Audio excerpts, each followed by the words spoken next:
আসসালামু আলাইকুম রহমতুল্লাহ। মুসলিম tours and ট্রাভেলসের হাজিদের নিয়ে আমরা আজকে মদিনার জিয়ারায় আসছি। বর্তমানে আমরা এখন আছি হচ্ছে অহুদ পাহাড়ের পাদদেশে, যেখানে যুদ্ধ সংগঠিত হয়েছিল। আমাদের হাজী সাহেবগণরাও আছেন এখানে, সবাই যে সকল হাজী সাহেবরা আছেন।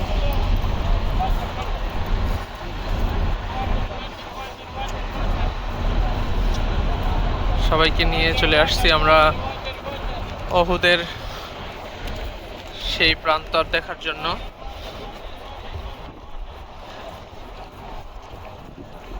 আপনারা দেখতে পাচ্ছেন আমাদের সামনেই অহুদ পাহাড়।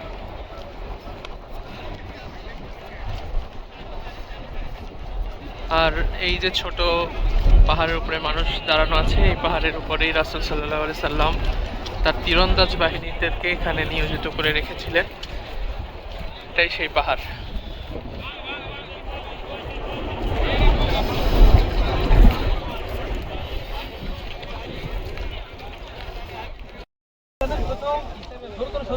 আবু সুফিয়ান। আবু সুফিয়ানের স্ত্রী ছিলেন কে?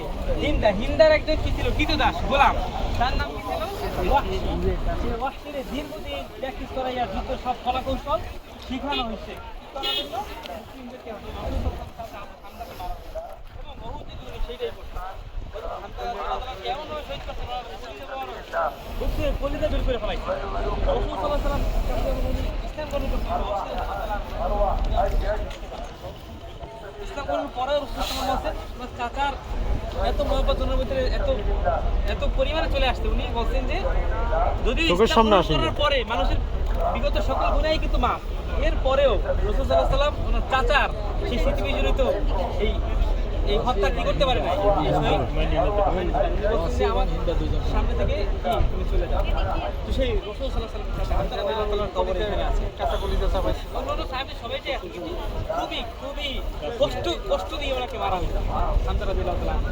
তো আমরা এখন হামজার কবর একদম কাছেই চলে আসছি। আমরা পুরো ফাতিহা পড়ব, ইখলাস করব এবং দুরূদ শরীফ পড়ব, কবর জিয়ারত করব, একটু দেখে আমরা